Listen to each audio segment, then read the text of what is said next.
Hello, Dynamic Current viewers. Welcome to another episode of Insight. You're here with your hosts, Daniel Hayes and Andrew Blackmer. This episode of Insight, like so many before it, is brought to you by Octet Solutions, the go-to guys for all of your home and business IT needs, as well as Blissful Blessing events, which do all sorts of wonderful things for a variety of events, including weddings, smaller get-togethers, bar mitzvahs, whatever you're into. Today we're going to talk about the way that entertainment media influences our perceptions. Glad to have you here with me again, Ian. Glad to be here. Right. So, let's think about it, right? I mean, we're part of a media outlet, Dynamic Current Media. Some of our goals are to develop an informed and active society.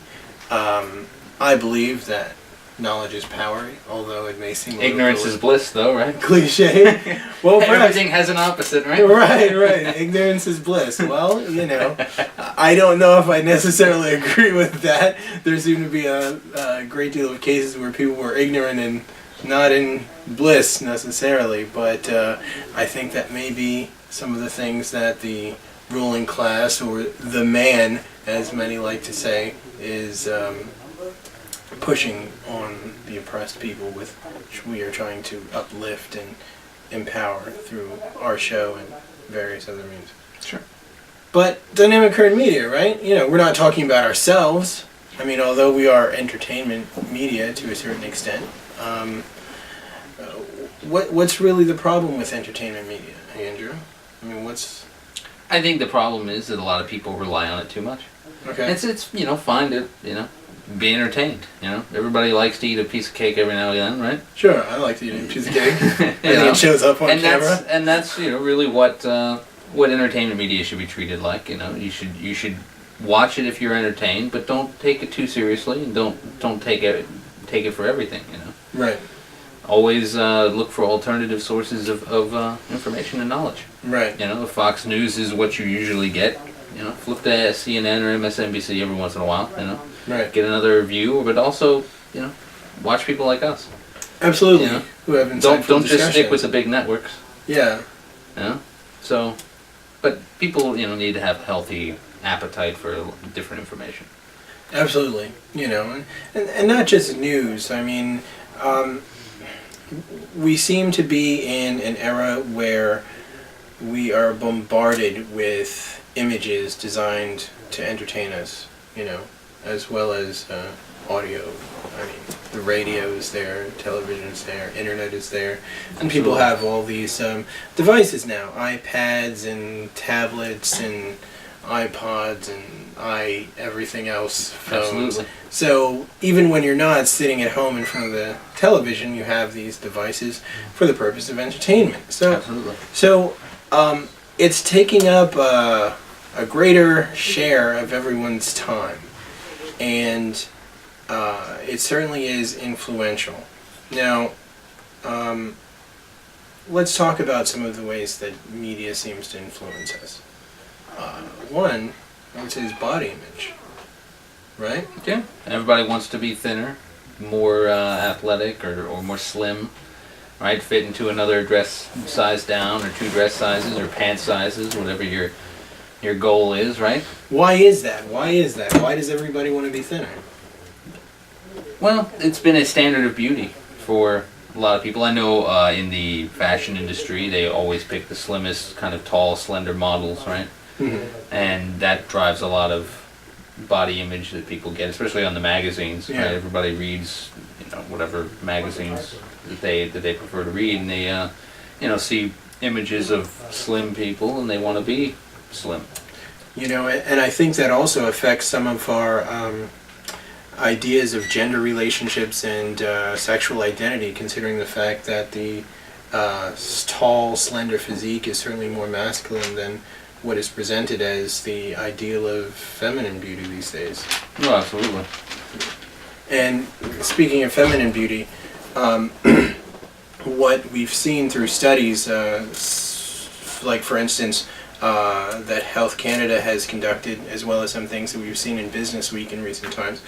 And it's something that is probably well known, is that women seem to be more susceptible to these influences, doubly so to men. What we found in studies about the idea of what a body structure is supposed to be, among men, they believe that the body is a tool that is to be kept into shape for practical purposes, ready to use, whereas women tend to commoditize their bodies as a result of media influence, or according to some of the studies that I've been a part of and have read, and use that to ascertain, or to attain rather, things that they desire. But the problem that they face also is that it has a profound effect on their self-esteem and self-identity, primarily because of the way the media uses sex to sell, and influences the way that men behave towards women. So think about some of the things those lead to, Andrew. Oh yeah, and there's also been a few studies that say that it's actually increasingly affecting men as well. Mm-hmm. You know, men are now spending more time than they used to on their own appearances. Mm-hmm. Obviously not to the same extent that women do, but you know, it is something that people feel pressured in some cases to look in ways that might not be healthy for them. Right. You know, that they dip into things like bulimia and anorexia, and that can take a huge toll on the body. You know, more so than being, sometimes more so than just being, you know, obese. Mm-hmm. You know, because you know, it's not to say that we're saying people, you know, should be 300 pounds and. No, You know, we're certainly not advocating Yeah. any unhealthy Right, lifestyles. right, exactly. But bulimia and anorexia, to be thinner, are not healthy lifestyles. Yeah, that's in any certainly way, right? extremism right Right. there. Absolutely. And crash diets. You know, people, you know, go on these crash diets because they want to lose 15 pounds in 3 days or whatever. That's not healthy either. You know, it's good that you brought up diets, because what I believe is there is a distinct, well, perhaps not distinct because they purposely don't want to make it distinct, connection between the entertainment industry and the diet industry. The diet industry is $40 to $50 billion a year industry, where just in America people are pumping in money to these programs like Nutrisystem and Jenny Craig, as well as purchasing a variety of pills and all that sort of thing. You know, people are making a lot of money off of promoting this, in many cases, unattainable idea of beauty that people will try to reach through a variety of diets and synthetic supplements, and go to the point even of surgery. So that's interesting too. You know, that they have some sort of money-making industry that vulture style. Well, it's the old youth in a bottle, right? From the Middle Ages, where they would sell, you know, drink this elixir, this magic elixir, and you'll be, you know, you'll wake up 20 years younger or something along those lines, right? Right. And it's a tale as old as time. I mean, you see it in sports all the time, all the performance-enhancing drugs. I mean, obviously they're doing it for a more practical purpose, right? But it's the idea that you could get something, either personal in the case of dieting, right, and trying to look better and maybe get a more attractive or better spouse or significant other, right? Yeah. That's one of the goal, or attain popularity. But you know, Who in doesn't the case of sports, there's millions of dollars on the line, right? But people want to believe that a magical pill or a diet program is going to help them attain whatever goals, lofty or just marginal, right?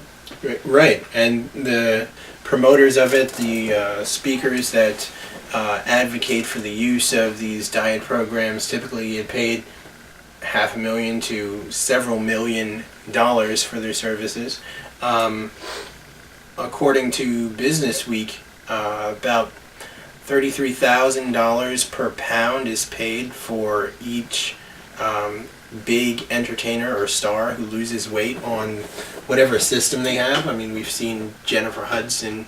What was that, Slim Fast that she's always harping about? Or is Something that, along those lines. I don't remember exactly what her sponsorship is, but she's lost a lot of weight, and yeah, I think it might be Weight Watchers. Weight Watchers. I think it's Weight There Watchers. was a football player, I think Dan Marino may have been one of them, and somebody else. Who's on Nutrisystem or Yeah, something like that. Nutrisystem, Yeah. one of those things. Yeah, those guys get paid big money to sell you a... And you notice that A they bar and a disappear from dream. these programs a couple of months, from these commercials a couple of months after appearing, right? Right, you know? Yeah. But part of this is the glamorization of celebrities. Putting them on larger than life figures, giving them attributes that they probably don't have in their personal lives. But everybody said that post OJ, that people would not approach stars the same way. Whether he was guilty or innocent is not.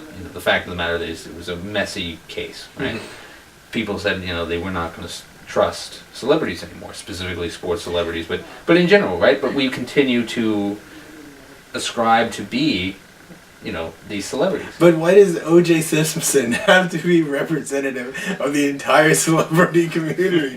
I don't trust celebrities now because of O.J. Well, You should have trusted him in the first place. You remember the famous Charles Barkley commercial? I'm not a role I'm model. not a role model. Right, and that should be the case. That the celebrities, not just sports, but Jennifer Hudson should not be a role model for people. Not to say she's a bad person, but Yeah. People who go to work and do their jobs, your parents, assuming that they're good people and then, should be your role models.